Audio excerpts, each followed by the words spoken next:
आज गुरुवार. गेले 3 वार, गेला आठवडाभर आपण स्वातंत्र्य रक्षणासाठी प्राणांचं बलिदान केलं, असा कॅप्टन अमित, त्याच्यानंतर सौरभ कालिया लेफ्टनंट आणि मेजर राजेश यांच्या कथा ऐकल्या. पण हे स्वातंत्र्य मिळावं म्हणून कोणी प्रयत्न केले त्यांच्या कथा आपण ऐकणार आहोत. आपल्याकडे 2 गुरुवार, 2 शनिवार आणि 1 सोमवार असे 5 वार आहेत. या 5 वारामध्ये 5 गोष्टी, खरं तर रोज जरी एक गोष्ट वर्षभर सांगितली ना तर या कथा संपणार नाहीत, एवढ्या कथा आहेत. पण आपल्याला बाकी पण बरंच काही काही करायचं आहे. तुम्ही आता वाचणार आहात आणि स्वतः माहिती मिळवणार आहात.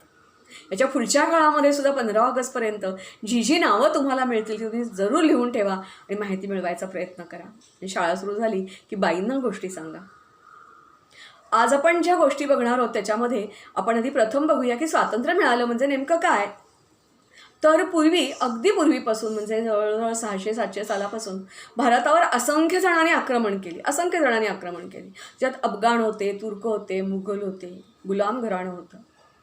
आणि या प्रत्येकाने भारताला लुटलं. पण त्यावेळेला सगळा भारत एक झाला नव्हता.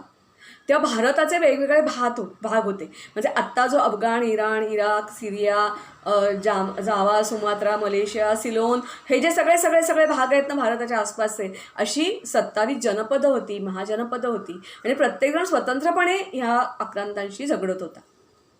मात्र त्याच्यानंतर जेव्हा ब्रिटिश आले तेव्हा मात्र सगळ्यांनी मिळून भारतीयांनी एक होऊन लढायचं ठरवलं. त्याच्यापूर्वी जेव्हा लढाया होत्या तेव्हाही ध्वज होता.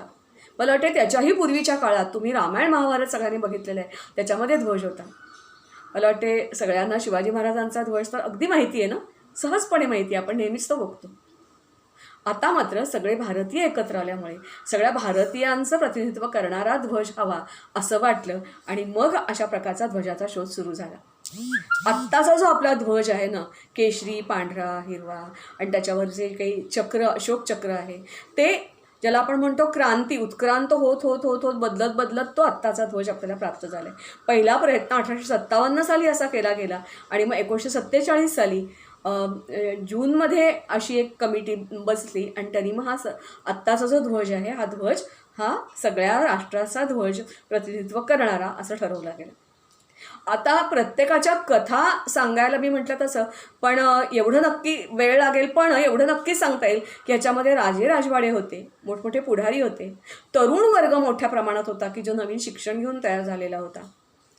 त्याचप्रमाणे स्त्रिया होत्या, मुलं होती, गरीब शेतकरी, कातकरी, सगळे याच्यामध्ये होते.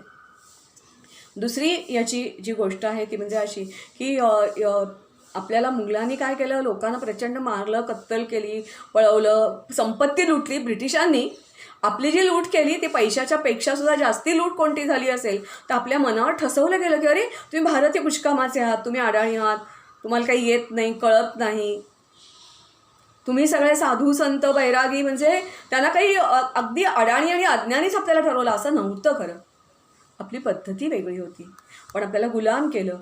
कित्येक जण फासावर चढले, कित्येक जण तुरुंगवास भोगला, काही जणांची घरदारं पूर्ण घरादारावरून नांगर फिरवला गेला, देशोधडीला लागले, काही जणांना देशाच्या बाहेर हाकलून दिलं गेलं. आणि सगळ्यात महत्त्वाचं म्हणजे आपल्याला गुलामीची एक वृत्ती आपल्या मनामध्ये निर्माण झाली.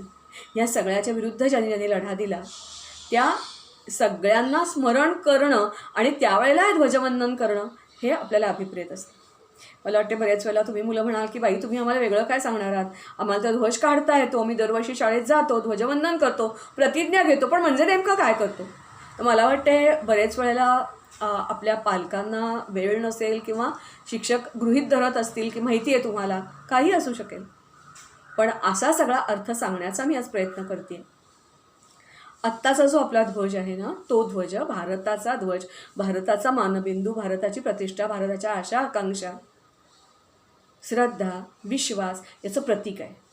दुसरी महत्त्वाची गोष्ट तुम्ही बघितलं असेल की ऑलिम्पिक्समध्ये आपले खेळाडू जातात तेव्हाही तो आपला ध्वज घेऊन जातात.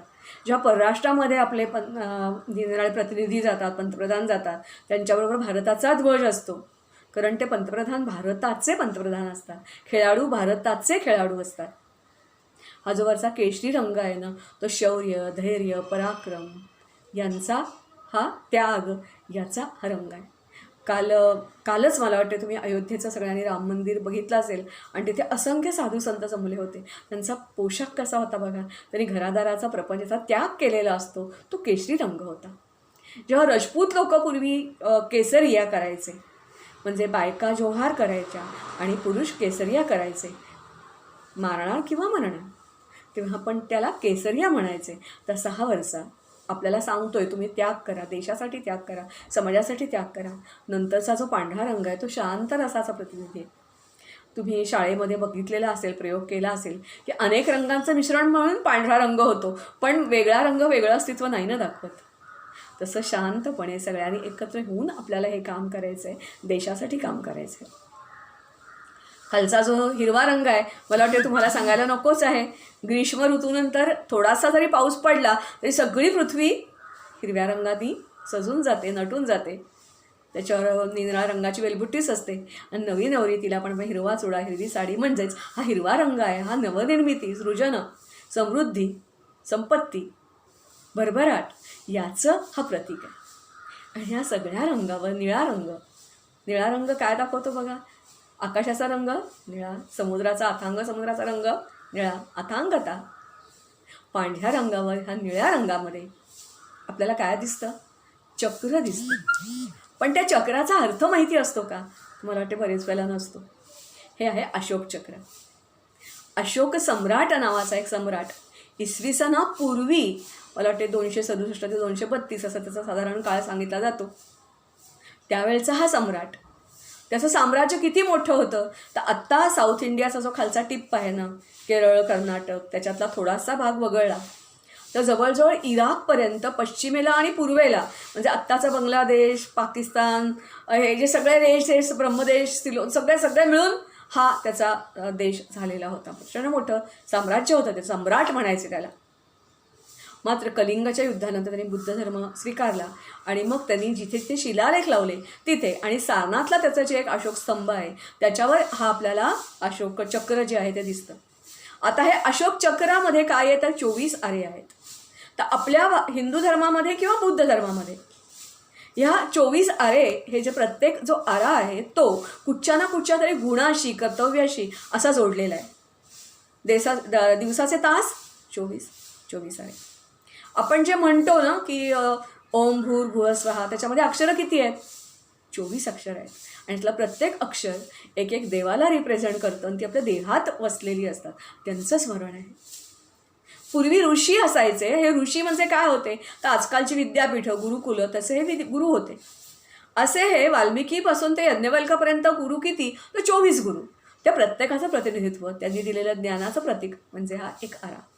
याच्याशिवाय आता बुद्ध आणि हिंदू धर्मामध्ये थोडाफार फरक असेल, पण आपली भूमी एकच आहे ना, त्यामुळे त्यांनी जे गुण सांगितलेले आहेत हे नुसतं मी नावं घेते आहे, पण संयम म्हणजे संयम नाही तर मी संयम ठेवा वगैरे पूर्ण वाक्य करून घ्यायचं आहे. संयम, आरोग्य, धैर्य, प्रेम, स्वयंशिस्त, चांगुलपणा, त्याग, सेवा, शील, क्षमा, प्रेम, मैत्री, बंधुता, संघटन, कल्याण, समृद्धी, उद्योग, सुरक्षा, नियम, समता, अर्थ, नीती, न्याय, सहयोग, कर्तव्य, अधिकार, बुद्धिमत्ता या सगळ्यांचं प्रतिनिधित्व हे करतात. आपण प्रतिज्ञा घेतो, याचा अर्थ असा की ह्या सगळे गुण आपल्यामध्ये यावेत म्हणून आपण प्रयत्न करू. या गुणांचं आपण वंदन करतो, स्मरण करतो, त्यांना नमन करतो आणि ज्यांनी कोणी स्वातंत्र्य मिळवण्यासाठी आपल्याला मदत केलेली आहे त्या सगळ्यांना आपण नमन करतो. मी तुम्हाला म्हटलं तसं की पूर्वीच्या ध्वजावरून या आत्ताच्या ध्वजावर यायला एकदम नाही उडी मारलेली आहे बरं का. हळूहळू प्रयत्न करत गेला. आपण थोडे टप्पे बघूया. मला खूप पटापट सांगावं लागेल कारण वेळ आपल्याकडे कमी आहे. पहिला असा प्रयत्न झाला 1857ची क्रांती किंवा सशस्त्र उठाव झाला तेव्हा. त्याच्यामध्ये हिरव्या रंगावर भाकरी आणि लाल कमळ होतं. नंतर भगिनी निवेदितांनी बंगालची फाळणी जेव्हा झाली तेव्हा शेंद्री आणि पिवळ्या रंगामध्ये, मात्र त्याच्या व्रज म्हणजेच इंद्राचं जे हत्यार वज्र, ते वज्र त्याच्यावर काढलेलं होतं. त्याच वर्षी आणखीन एक जो कलकत्त्यामध्ये ध्वज फडकवला गेला तो लाल रंगात होता, चौरस होता आणि त्याच्यावर 108 कमळं, ज्योती त्याच्यावर होत्या आणि मध्यभागी परत त्याच्या वज्रच होता. एका बाजूला वंदे मातरम् लिहिलेलं होतं, एका बाजूला भारत माता असं लिहिलेलं होतं. त्याच वर्षी 1906-07 मध्ये परत एक बंगाली तरुण होता रवींद्र प्रसाद बोस, यांनी अशा प्रकारचा कलकत्त्यामध्ये ग्रीन पार्कमध्ये प्रथम हा ध्वज फडकवला. त्याच्यावर पट्टे होते हिरवा, पिवळा आणि लाल, आणि त्याच्यावर 8 कमळं होती. तेव्हा ब्रिटिशांनी 8 भाग आपल्या व्यवस्थापनाच्या दृष्टीने केलेले होते. त्याचं हे प्रतीक होती. याच्याशिवाय वंदे मातरम होतंच होतं, सूर्य होता आणि चंद्रसुद्धा याच्यामध्ये होता. भारत माता आणि वंदे मातरम शब्द तर असणारच असणार, कारण याच वेळेला वंदे मातरम या घोषणेचा, म्हणजे आपल्याला मंत्र, त्याला घोषणा म्हणत नाही तर मंत्र आपल्याला मिळालेला होता. त्याच्यानंतर मग मादाम कामा यांना प्रथम मान मिळतो की त्यांनी परदेशामध्ये सांगितलं की हा आमच्या भारताचा ध्वज आहे आणि ह्याला प्रणाम करा, उठून उभे राहा. हा जो ध्वज होता हा बनवायला त्यावेळेला शिकत होते ब्रिटनमध्ये असे स्वातंत्र्यवीर सावरकर आणि हेमचंद्र बोस यांनी मदत केलेली होती. हा पण हिरवा, सोनेरी आणि लाल रंगामध्ये होता. त्याच्यावर रेशमी रंगामध्ये वंदे मातरम, सूर्य आणि चंद्रकोर ही त्यांनी स्वतः मादाम कामानी स्वतःच्या हाताने सोनेरी रंगाने भरलेली होती. त्याच्यानंतर मग गदर पार्टी म्हणजे परदेशामध्ये राहून भारताच्या विरुद्ध युद्ध पुकारणारा अशा प्रकारचा एक गट होता. महाराष्ट्रामध्ये मला वाटते खानखोजे, त्याचप्रमाणे असंख्य शीख लोक कॅनडा आणि अमेरिकेमध्ये स्थलांतरित झालेले होते. खूप कष्टाने त्यांनी तिथे गदर पार्टी चालवली, स्थापन केली, शस्त्र मिळवायचा प्रयत्न केला आपण कमवलेल्या पैशातून, कारण ब्रिटिशांनी आपल्या हातातली शस्त्र काढून घेतलेली होती. मग शस्त्रांशिवाय लढाई कशी देणार, म्हणून या गदर पार्टीनी रंग असेच ठेवले, फक्त इतर काही गोष्टींच्या ऐवजी 2 तलवारी, त्यासुद्धा कशा बघा, अशा 2 क्रॉस केलेल्या तलवारी अशा त्या गदर पार्टीनी आपल्या ह्याच्यामध्ये दाखवल्या. त्याच्यानंतर अर्थातच 2007मध्ये आत्ता आपल्या भारतामध्ये मग होम रूल चळवळ सुरू झालेली होती. होम रूल चळवळ परत तुम्हाला 5वी-6वीच्या पुस्तकात इतिहासात डोकावते. या होम रूल चळवळीचं प्रतिनिधित्व या ध्वजात आता उमटलेलं होतं. कॉम्प्रोमाइज, ब्रिटिशांशी भांडाभांडी करायची आहे, त्यांच्याशी संगनमतही करायचं आहे, थोडं थोडं करत मागण्या पदरातही पाडून घ्यायच्या आहेत. म्हणून एका बाजूला युनियन जॅक होता आणि दुसऱ्या बाजूला पट्टे होते, चक्क पट्टे होते. आणि हे जे पट्टे होते ते पट्टे परत वेगवेगळ्या रंगामध्ये 5 लाल रंगाचे आणि 4 हिरव्या रंगाचे होते. त्याचे सप्तर्षी होते, चंद्रकोर होती आणि सूर्यही त्याच्यावर होताच होता. 2016मध्ये आंध्र प्रदेशामध्ये एक व्यंकय्या नावाचे एक तरुण होते आणि त्यांना असं म्हटलं की आपण पण प्रयत्न करून बघावा, कारण ते काँग्रेसचे, म्हणजे त्यावेळेला भारतीय राष्ट्रीय जी काँग्रेस होती त्याचे ते सदस्य होते. आणि त्यांनी एक जो ध्वज बनवला त्याच्यामध्ये पण परत पांढरा, हिरवा आणि लाल, पांढरा, हिरवा आणि लाल या क्रमाने रंग होते आणि मध्ये चक्र होतं. आणि ते चक्र म्हणायचे, हे चक्र कोणाचं आहे तर श्रीकृष्णांचं, तुम्हाला सगळ्यांना माहिती आहे सुदर्शन चक्र त्यांच्या हातामध्ये असतं, त्याचा हा प्रतिनिधी आहे असं म्हणतात. आणि 1921 साली जी काँग्रेस भरली ना, त्या काँग्रेसमध्ये परत हा ध्वज फडकवला गेला आणि त्या अधिवेशनामध्ये तो ॲक्सेप्ट केला, लोक त्याच्या खालती जमली. त्याच्यानंतर असं वाटलं की ह्याच्यामध्ये काहीतरी बदल केला पाहिजे असा विचार सुरू झालेला होता. पण तरीसुद्धा 1929मध्ये संपूर्ण स्वातंत्र्याची घोषणा त्यावेळेला केली गेली ती याच ध्वजाखाली. आणि त्यावेळेला प्रथमतः आत्ता जे तुम्ही गाणं म्हणता ना, झेंडा उंचा रहे हमारा, ते श्यामचरण गुप्ता नावाच्या एका गृहस्थाने गाऊन दाखवलं आणि आपल्याला हे ध्वजगीतसुद्धा मिळालं.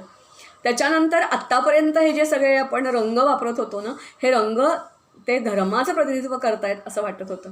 याच्यानंतर मात्र आता त्याच्यावर रंग धर्माचं नव्हे तर प्रतिनिधित्व कशाचं करतायत तर मगाशी झाल्यावर गुणाचं प्रतिनिधित्व करतायत असं मानलं गेलं. आणि मग हा काँग्रेसचा ध्वज होता, छोडो भारत, असहकार, ग्रामीण उद्योग, चरखा चालवणं, सूत कताई, ह्याचा जोर वाढला होता आणि म्हणून त्याच्यावर चरखा त्याच्यावर होता. त्याच्यानंतर आझाद हिंद आपलं इथे जे मैदान आहे त्याच्यामध्ये जेव्हा चले जाओची चळवळ 42ची केली गेली तेव्हा हाच ध्वज होता.